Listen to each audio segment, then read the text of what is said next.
All right, hello everybody. Happy Wednesday. This is CoachS111. Matt Sheets from Cleveland, Ohio. And I have Big Joe Baab on the line with us. Say hello to everyone, Joe Baab. Hey, how we doing, everyone? Yeah, I'm just one of Coach S's friends. Been working the DFS game for years, and he's taught me a lot. So I'm excited to chatter about this game here. No better way for a Browns fan to get a false sense of optimism than a banged up Bengals defense coming into town to hopefully get us to righten the ship a little bit. Yes, so strangely, I don't know how much of my so-called man cave you can see in the background, but I guess this is a DFS podcast, but I'll tell a slightly funny story. So if you see over my left, you've got Chad Johnson and Boomer, but if you kind of see a little bit further left, there's a Browns elf. So growing up in Cleveland. I grew up to start, a Browns fan. Well, my favorite cousins were from Cincinnati. The Bengals were in the Super Bowl, when I was, 8, 9, 10 years old or whatnot. And, I kept getting, oh, Bengals, Bengals, Bengals, Boomer and all this.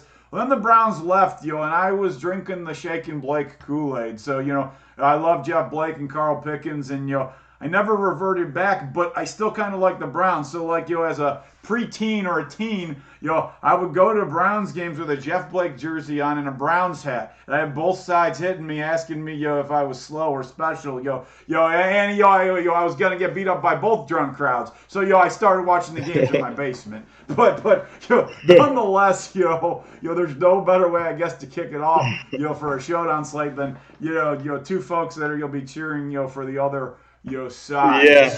So, I sort of wish I never rekindled my fandom in 1999 because it's been obviously horrific to be a Cleveland Browns fan. And you try to tell people the Browns have a good history, but it's so ancient that they don't believe you. They just look at them as like a hapless franchise, so hopefully one of these years we'll turn it around. And and even when the Bengals win, they don't win a playoff game, so you can go to 5 straight trips to the playoffs and be reminded that you still haven't won a playoff game in 20, 30 years. So when you win, you lose. I guess Ohio's he had LeBron at one point, but moving on, we kind of did a little small talk, a little longer than anticipated, but we also I was gonna do for the Monday night ones we would break down the slate. We're already on Wednesday. I don't know about Coach Baab, but I didn't win a lot. There's no sense. No one wants to hear about my plays in week 1. So unless you won some big $1 million you didn't tell me about, I kind of skipped Coach Baab's response to that one as well. We'll kind of go into I'm coming on here at DFS Karma.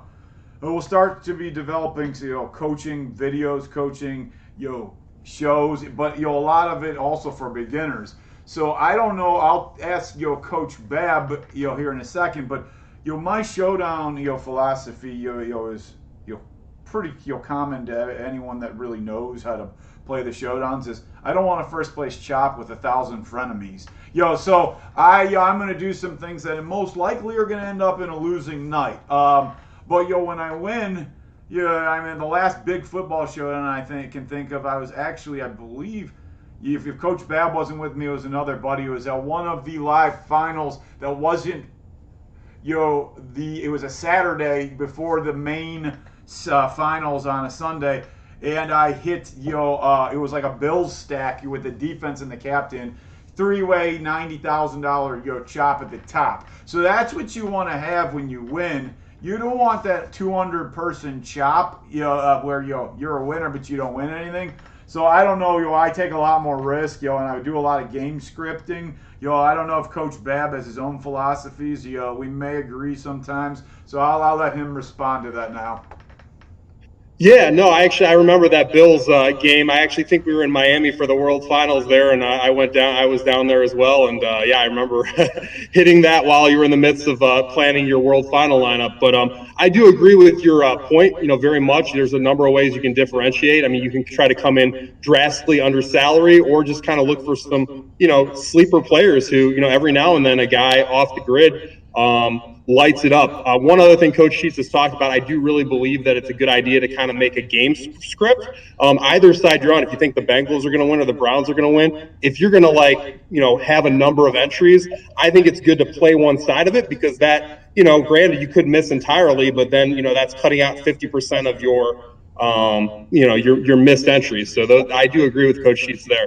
And a lot of times, even like, let's say, some people don't agree with this, but let's say you can only afford 10 entries, or you can afford 150, or just one. But if you can, afford 10, or 100 or 150, sometimes I like to say, okay, what are all possible scripts? Blowout Browns, blowout Bengals, close game. Well, within that, run heavy, pass heavy. So sometimes I like to take my 150 lineups and divide it into 3 builds. So I say, okay, if the Bengals are going to win, I think Joe Burrow's going to have a good game. Now, these are hypotheticals. If the Browns are going to win, I think they're going to run all over. So I'm going to play lineups with 2 running backs in it, and it's sometimes therefore you have a chance, to differentiate, but instead of just clicking an optimizer button and getting 150 lineups with no rhyme or reason, you've got 3 sets of 50. If you hit one of the game scripts, you'll be in it. You'll have a chance to win at the end. So I do a lot of that now. Usually, honestly, I'm a lot of business when it comes to DFS and building lineups, but I guess this was not a scripted or anything, but I'll provide some comedy relief. Me and Baab in Miami was the first time I took any diet. I woke up, looked in the hotel mirror, saw how fat I was, and saw Baab in a bikini. I was not eating for weeks. So I put all the weight back on, but it was not a little rough on the eyes. Taking us 2 slobs to the beach. Let's just be honest. All right now, okay, we kind of got into the slate, and the philosophies. Now a little bit not with our hearts or anything, a little bit about the matchup, some injury concerns. Right now, obviously the Browns lost Njoku at tight end, so you have the young guy that was lighting camp up. Harrison Bryant should get a few snaps. You've got Landry as questionable. The Bengals defensive line, actually, believe it or not, not homering, but you looked a lot better against the Chargers. They went out and signed DJ Reader and former Pro Bowler Mike Daniels.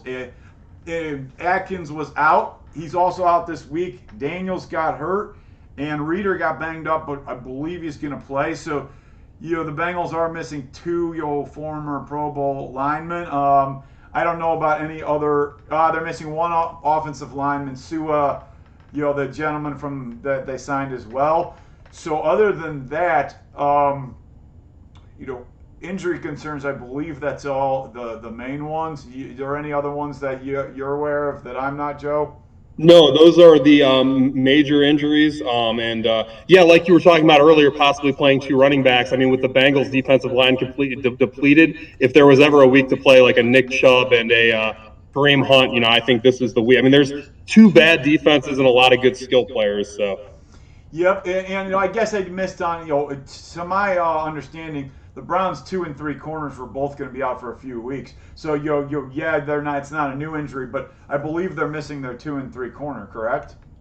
They are. Yeah, they were out for week 1 as well. That is a depleted secondary as well. So that Joe Burrow could potentially get off and do some damage in the air. Yeah, and to my the Bengals weren't good to begin with, but they also Trey Waynes, their signing, let Kirkpatrick go. Then Waynes tore his pec. Now the Bengals defense held up against Tyrod. I won't throw the ball more than 5 yards. Taylor. But we know that the Browns have some good receivers and possibly could capitalize. So moving on to that, what I'm going to kind of do here is I'm going to show something else on the screen here. So I'm going to just show a spreadsheet that I'm not going to get into all these various columns and whatnot, but this is put in here for the showdown, and I have not fully figured out my exposures and stuff. But as you see,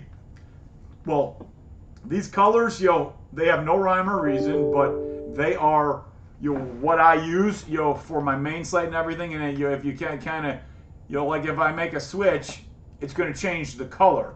right, on the, next to it. So what I kind of put on here for you guys to take a look at here is just, go through the by position here and just, see what we have, what we think of it. So, I mean, Joe, you've got, Burrow and Baker.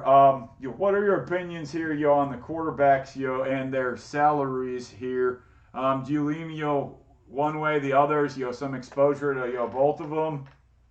Yeah, I mean, I really think I really see good productive outings for both of them. I mean, I might look to play both quarterbacks together. Honestly, I mean, one thing. I mean, obviously, I'm a Browns fan. The Browns in Week 1 did a lot of uncharacteristic things. They kind of got behind against Baltimore. I thought it was going to be Stefanski's Minnesota offense last year, where it's very run heavy, a lot of tight end usage, the Browns just ended up going to the shotgun formation, and Baker just airing it out, which is really not his game. I think this will be a game he gets back on the right track. But additionally, I think Burrow, coming off that great season at LSU, I mean, I think he has the potential, and the Bengals with a lot of weapons, with AJ Green, and help me out. Their number, Tyler Boyd, but you're not being Homer. The Bengals' offensive line stinks, but they have a deep receiving core. They have John Ross, Tyler Boyd, AJ Green. Then they have their 2 draft pick Higgins, and Erickson. But Auden Tate's a big body that has performed when people are injured as well. And Mike Thomas, the other Mike Thomas. So the only thing, I helped you out there, but I'm gonna have to turn the spreadsheet off, and I'm gonna have to do this, but we're gonna have to black out Baab because we're gonna correct him. I hope he corrects me. He said the Browns did uncharacteristic things like getting behind in Baltimore and losing. To me, getting behind in Baltimore and losing your home opener is the characteristics of the Browns. So for that, I have to. No, I guess what I was saying, it was characteristic that they would lose. But it was uncharacteristic that they did not stick with any. I mean, I guess teams do that. They get behind, they air it out, but they didn't really stick with the game plan, if you will. Okay, if this was live, we would vote if we can bring you back. Now he can't see my recording, so he couldn't see that his face was whited out. But you were whited out for that comment. But now we're back to my spreadsheet. So I do think we agree. Whether whatever game script I play, I'll have some exposure to both quarterbacks. Like in my opinion, if Baker can't get it done this week against a fairly poor Cincy defense, he's going to have some issues, the rest of the year. And, I think Joe Burrow performed adequately, and I clearly see, the Chargers secondary is better than the Browns with Clark Harris and their All-Pro corner. So, I will have some exposure to both. I think that's pretty common in a showdown slate, anyways. So, moving on to the running backs. I'll get it out of the way. I'm not going to play Djokovic or DeAndre Johnson. Personally, I like the Browns' run side. Even though like I said, it sounds contradictory. I said Baker should be able to have a good game, but I think there's potential for either side to you'll possibly win. But I think if the Browns could blow them out if things go perfect. Then obviously, it could be the runners that get the lead or, the pass. But I think, in that case, the running backs finish the game, with a lot of the points coming. So, for me personally, I will have some Baker, but I like both Browns running backs. Now, how about you? Yeah, like I said, I'm pretty split down the middle. I mean, I think it's going to be a shootout. I think the over/under is set at 43.5. So I think both teams are going to 46. Put up a lot of points. Additionally, I know Odell Beckham is really in the doghouse right now, but he had about a 20%. He had a 28% target rate last week. I believe he had 10 targets. So I mean, I think they're going to keep force feeding Odell. I think eventually that low salary he's going to break out. I'm going to be very, very high on Odell Beckham this week. I don't necessarily disagree with that. What do you think of the running backs, though? Oh, with running backs, yeah. I mean, I will probably primarily, like I said, do the two running back Cleveland. Put them in the same lineup together because, like you said, I think if they get ahead, they'll close the game. Running the ball and they will split carries. Joe Mixon is just a dynamic force. He would probably be the primary person I play with Cincinnati, but I will play him a lot because I think he is going to get a lot of touches. So okay. Well, so far right now, it seems like this game, for two teams that haven't had a lot of wins last few years, seems to have a lot of skill player options. Which it always makes this very very very interesting for showdowns because there's not a Derrick Henry and then what else. So even in that that last game with the Sutland out. You knew a lot of people were going to play the rookie Jerry Jeudy, so there was like 2 or 3 showdown options. You could throw Feint in there, but the majority in this game, I believe there's probably a good 6 to 8 that really it's going to divide the ownership and the exposure. So here's I'm going to move on to the wide receivers now, and I'll give that green mark there for starters means. If you look over here to the left of the sheet, injury out or questionable. So you just kind of remind me, in a larger, like let's say main slate. But I only rank 3 players, and even though I'm saying I like the Browns, running side, I have Beckham as 3, and believe it or not, I had Tyler Boyd, with the salary as 1. My thought process on this is. Ward's a decent corner. He'll be on green. Boyd's salary's a little low. He's been a 1,000-yard receiver. I don't believe Burrow's really good in the short passing game. So it's my belief that Boyd will get that 1 point per catch on DraftKings. He could catch 10 balls for 80 yards and a touchdown. So and I think while the Browns. Running backs, I don't even mind Beckham, 2 Browns running back lineup without naked on Baker. Hope Odell pops for 2 long touchdowns, and then the Browns are coasting. And they run the rest of the game. So if that lineup works well, if Odell gets the only 2 touchdowns, or maybe even 1 touchdown, the rest are on the ground. So that's a possibility. Now, before I go to Coach Joe and give him his few other stats I think are important. 1, game theory wise, not a stat. AJ Green, if you pull up DraftKings screen, he's the 2nd or 3rd highest salaried player.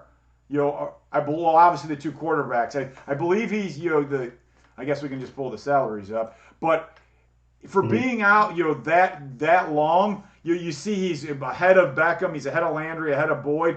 I don't think he'll be owned as much in the captain spot. Now, I don't think this works out very many times because do I think Green can beat Ward? Yeah, but I don't think the Bengals line can give him time.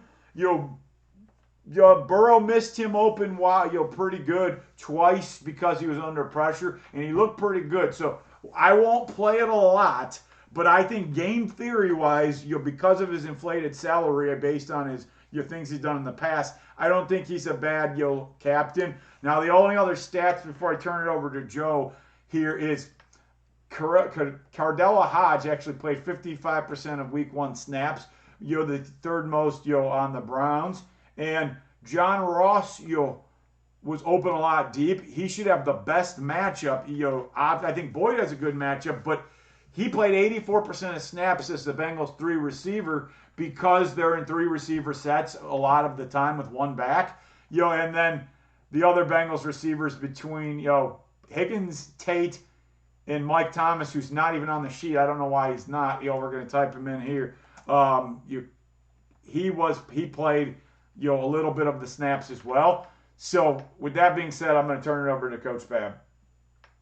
Yeah, no, I think you covered a lot of good points from the receiver position there, Coach S. I mean, yeah, a lot of times it really is just about finding that one under the radar guy who's going to breakout, sometimes, even it could be a heavy breakout and you could put him in your captain's seat and it could save you a lot of money to be able to afford kind of some chalky players. But no, I do agree with you about the number 3 receivers. I think Tyler Boyd is a fantastic play. I think Cordell Hodge is a really good play. We didn't see much of Hollywood Higgins week 1 for Cleveland. So it'll be interesting to see if Jarvis Landry for some reason is out.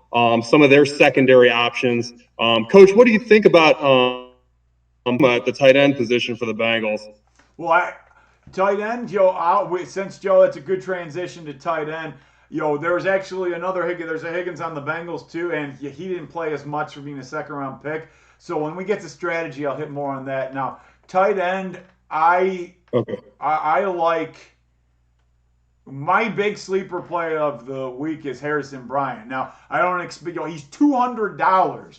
I don't expect him to go in and light that up, but if you look at my notes, I'm predicting 2 catches or a touchdown. So obviously Njoku got a touchdown. I like Hooper as well. But Bengals tight ends are kind of garbage. I'm a 150 lineup top player. So I'll sprinkle them in a little, but I'll have more exposure to the Browns tight ends.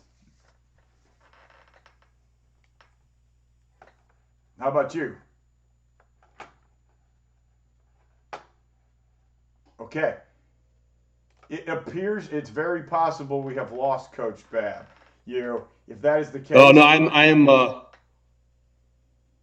You're connected. Yeah, I'm back now. It just froze up for a little bit there. So I am back now. But yeah, to your point, I agree with you. I think the first target of the game in the Baltimore game went to Harrison Bryant. Like I said, Stefanski historically is very big on tight ends. Last year, with the secondary tight ends, Irv Smith caught a lot of passes. So I do think in Njoku this past week prior to injury was targeted a number of times. So I think you'd be better to play the tight ends from the Browns than the tight ends from the Bengals. Would be my read on that. Okay, so now when we transition here, we're gonna at some point here put up the DFS Karma Optimizer and kind of go over it a little bit and you tweak it a little bit and maybe you'll start to build a lineup or two. But one of the things that before we do that is just some game flow possibilities, some strategy. So what I'm pretty much narrowed it down to 2 things. Cleveland run, with Odell Beckham, a little less Baker, so I'm not going to be big on the Browns 2, 3, and 4 receivers. And then I like a combination of that, but so I am not a big believer in the Browns secondary guys outside of Ward. So funny, somehow he got deleted on my spreadsheet, but I like one stiff Bengals receiver, to really give you able to afford you the rest of the skills players. Like between their number 2 draft pick, the Higgins, between Mike Thomas, played 17% of the snaps at $200. He had 3 targets and 17 yards. So between Thomas, Auden Tate, Higgins, and Ross gets 84% of the snaps. His salary's a little higher. I feel like Boyd and one of those guys are likely to have a good game. And that doesn't even mean that Green can't get some. Like, you remember I talked about game theory, but for like a Mike Thomas to pay off his salary, he's $200. Most of the time you have $200 guys that you don't play 20 snaps and get he was actually in on the final drive and Burrow missed him. So I expected a stiff Bengals receiver to be on one of the winning lineups. So I'm gonna go most of my lineups 2 or 1 Browns running back, Beckham, Burrow, Boyd, a stiff Bengals receiver, and somebody else. So those are kind of my game theories. And the other thing, obviously, don't be afraid to mix in the defenses, because I think the Bengals line's terrible. Burrow's a rookie. To me, that smells like a pick 6 with Garrett on him, and I think Baker's one read quarterback that can have a propensity to throw picks. It's in Dunlap and has been historically good, and Hubbard out of Ohio State is very very high and an up and coming player. And they have Lawson back, so the Bengals even without Atkins may be able to put some pressure on the quarterback. So I wouldn't shock me to see a defensive touchdown. So I will be mixing in some of the defense as well. Now I've stated I'm going to be heavy on Browns running backs, Tyler Boyd, and lower level Bengals receivers. What does that what are you thinking for your builds?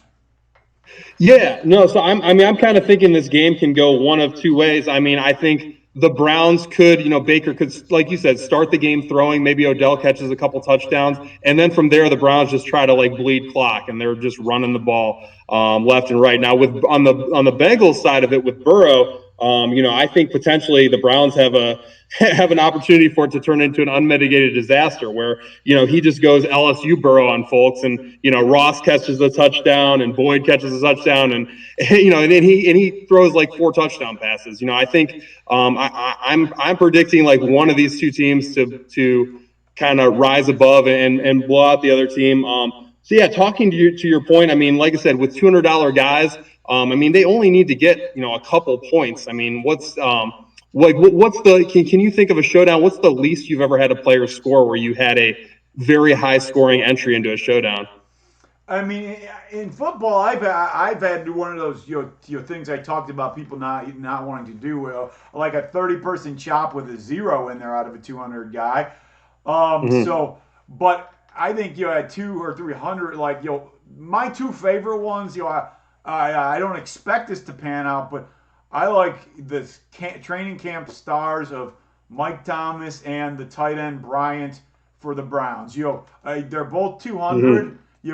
I personally that play 150 lineups will play 2 or 3 with them and the captain, and then all 5 stars. So the way you can win that way is even if that guy bombs, if it's a high scoring game and the only 5 touchdowns are in the players you put in your flexes, but the only way you could afford that is to have a 200, 300 guy in the captain. So you would be the only one that has all 5 touchdowns in the game. Even though you get a 0 out of your captain, it could and should still produce a winning score because if there's no other touchdowns. So I'm not going to tell you I'm going to play Harrison Bryant, the captain, in 100 lineups, but I think I'll have a little part of it.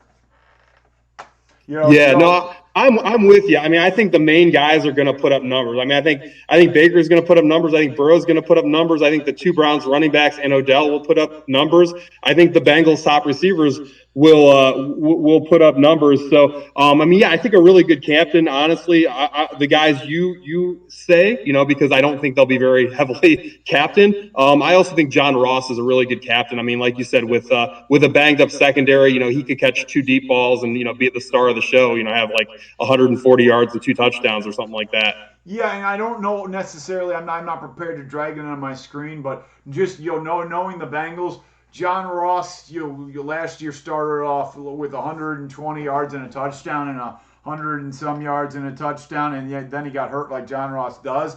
So and when he came back, that guy was open a ton and just did drop the ball. So or Dalton was getting crushed, and or the Finley experiment. So I'm going to go ahead and share the optimizer now, so the folks can see it. But when we get here to the DFS Karma optimizer, you're going to have to look closely. But I personally right now have checked off Burrow, Beckham, Boyd, Green, Ross, Bryant, Thomas, and somehow my Hunt and Chubb.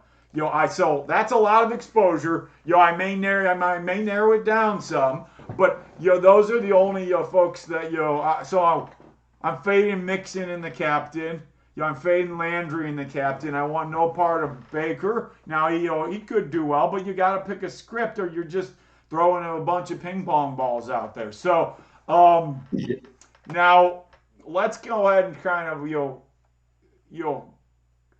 I'll build a little bit of a lineup here. So what do you think out of my picks? You said you like Ross, so I'm with you. He's one of my options. So since we agree on it, let's go ahead and lock in John Ross as our first pick here. So on this option, I'm gonna go ahead, Joe, and say that the Browns are either winning the whole time by a lot, or they jump up on the Bengals and the Bengals have to backdoor cover or backdoor win. So with that being said, I'm gonna go with Beckham. What do you think? We thinking both Browns running backs, or let's say the folks don't want to go that run heavy. Who are you liking better between Chubb and Hunt? Keeping the salaries in mind and their overall production possibilities. Right. Yeah, I mean, I'll tell you what. I mean, the obvious pick would be Chubb. I mean, he obviously had a phenomenal season last year, but I really do think the Bengals are going to put up points. I think the Browns are going to put up points, and I think, I think there's going to be a lot of swing passes and screen passes to Kareem Hunt. I could see with his points per reception him outscoring Chubb. I actually like that play at a lower salary, slightly better than Nick Chubb. All right, so right now if we go with Hunt. We've got 3 locked in here. If I may do some lineups. We're not going to build a whole lineup.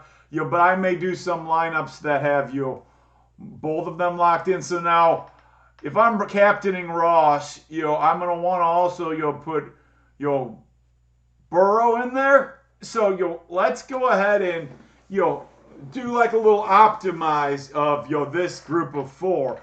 So you've got Ross at the captain, Burrow, they'll correlate. Now, let's, we can't give away an entire lineup, but if you were, having used the DFS Karma Optimizer, it's powered by SaberSim, and, it's very, very, very good because it can eat away a lot of your time.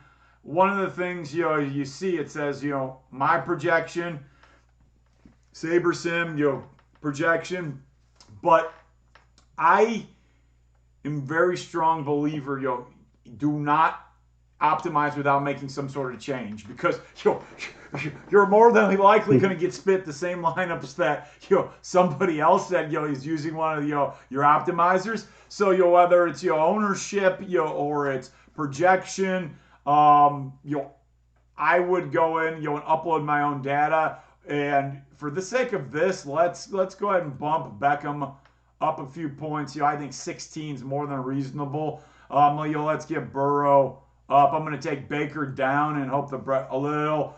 Bump Mixon down a point so I don't get him in his lineups. Then going to go ahead and I actually had Ross in my own projections for 11, so we're going to go ahead and do that. If I was going to obviously use these as my build, I would go in and put all my real numbers in. But for the sake of this video, make some changes. Now, when we click a new build here, it's a showdown, so I'm not going to get into building my own types of stacks, but you're going to have to make this, if you're looking at the big $300,000 one, at greater than 50,000, 150 max. Okay, your plan restricts just so I'm at DFS Karma, but it's not they didn't give me the full juice. I must have signed into the wrong login or subscription. So we'll say that I'm only going to build a 20 lineups now. And obviously in a showdown, you have to allow players against the opposing defense. So that's going to have to be checked. Now this correlation button, we're going to leave it neutral. If you slide it to this side, it's going to favor players that do well, with each other a little more. But this is the very, very big, entry, so we don't mind some lineups that are a little bit uncorrelated. We obviously want. I personally, I like to take this up another notch. Take the ownership fade really, really high. Now, when we build our lineup pool,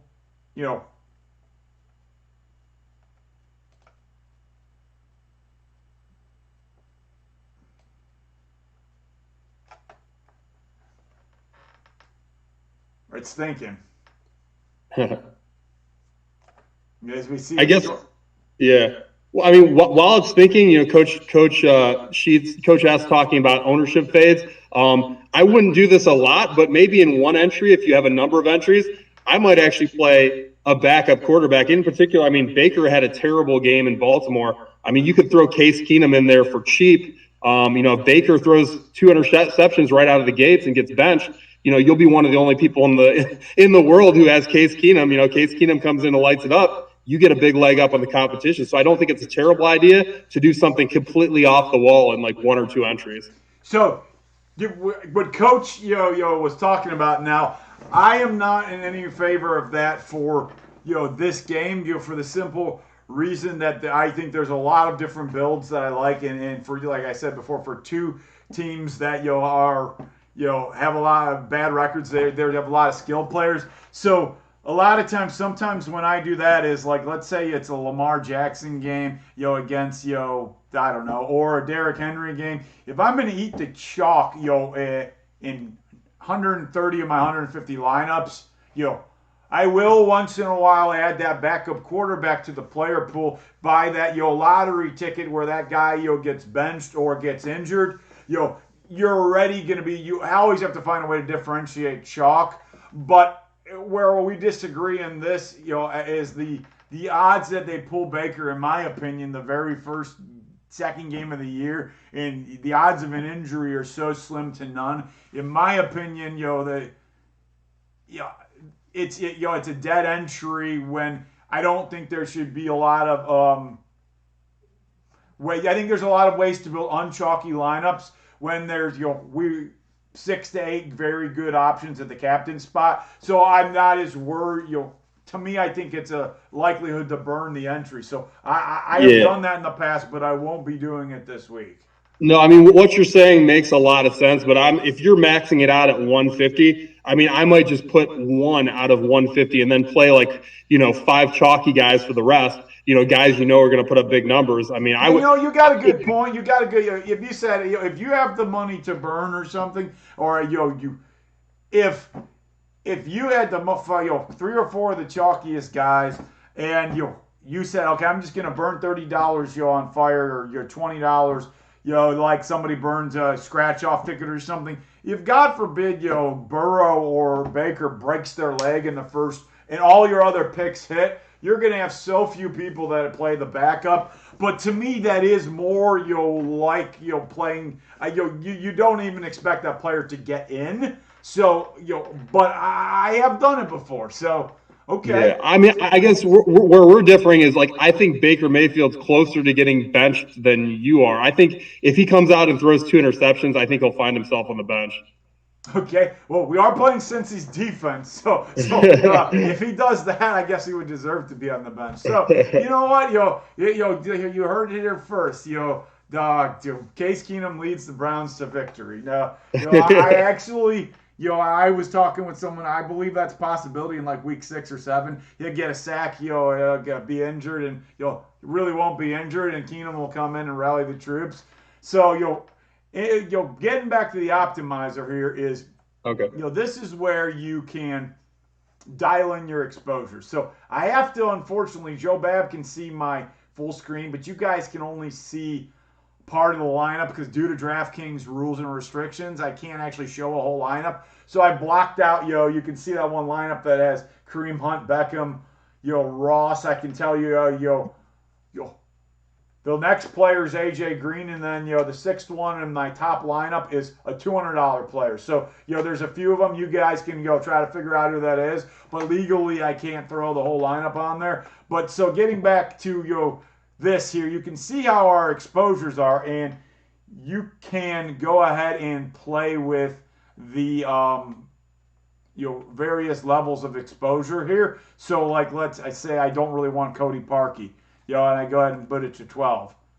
It's going to recalculate and give me the appropriate amount of Cody Parkey in my exposures. So for that's pretty much all. Well, I can turn Coach Baab on here. Let me go ahead and take the color square off here so we can wrap this up. And there he is. So, we can pretty much end it for now. We've kind of talked. We've kind of wrapped up. It wasn't the most smooth show. Being the first learning the software and the technologies.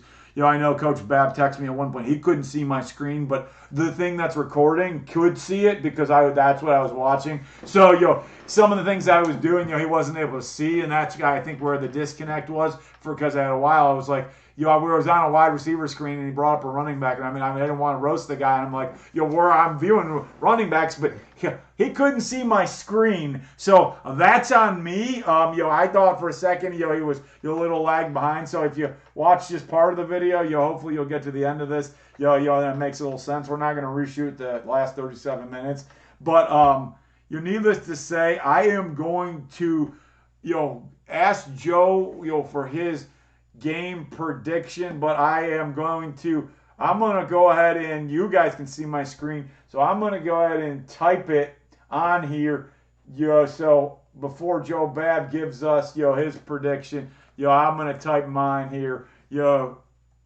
so, I don't want to, go. Okay, yeah. All right, so what do you got? What do you got your prediction? You got my prediction. Okay, so like I said, I expect a fairly, high-scoring game. So I think it'll be up and down the field. So I'm gonna go Browns 34, Bengals 27. I think that depleted defensive line, the Browns are gonna be able to, Baker's gonna have time and give us a false sense of hope, and then we're gonna run the football we're gonna get a lead and keep a lead. Okay, I'm going Cleveland 28, Cincinnati 24. Odell Beckham long touchdown in the first quarter or two, and the remaining 3 touchdowns for the Browns running backs. Bengals will get down. Garrett will cause problems. Bobby Hart couldn't block me. The Browns will relax their defense, and Joe Burrow will almost bring the Bengals back, and the Browns will ultimately prevail. 28-24. Bengals touchdowns go to Tyler Boyd and 2 mysterious receivers, a combination between John Ross, Mike Thomas, Auden Tate, and then we got a Randy Burrow field goal. So that's how I see it. I'll still be cheering for the Bengals though. Now, so here's you want to come back on the show next week, and if the Bengals win, you're going to have to wear my Joe Mixon jersey, or I'm going to have to get a little larger one. And I'll run around, in some Browns gear, and do, the Monday night game next week. You want to make that a little bit of a challenge? Yes. Yeah, sign me up for that. It's going to look really good seeing you wear like a Nick Chubb jersey. And, I'm in for that. We generally make a bet on the Browns-Bengals every year. The Browns have won 3 out of the last 4 after the Bengals dominated for years of losing the first round of the playoffs, but so I'm all in for that. I'm picking my Brownies. The Red Rifle, the Red Rocket, came up last year with a terrible team, and you just took it to the Browns. A little bit of pride. The best backup quarterback in the league.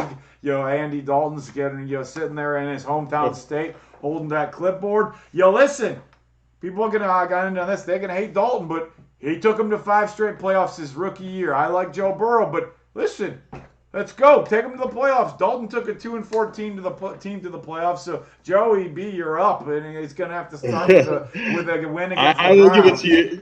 The Red Rifle is notoriously underrated, and if anything happens in Dallas, they'll be in good hands. All right. Well, I can talk about Andy Dalton all day, but we'll end it at that, and you'll have a good night, everybody.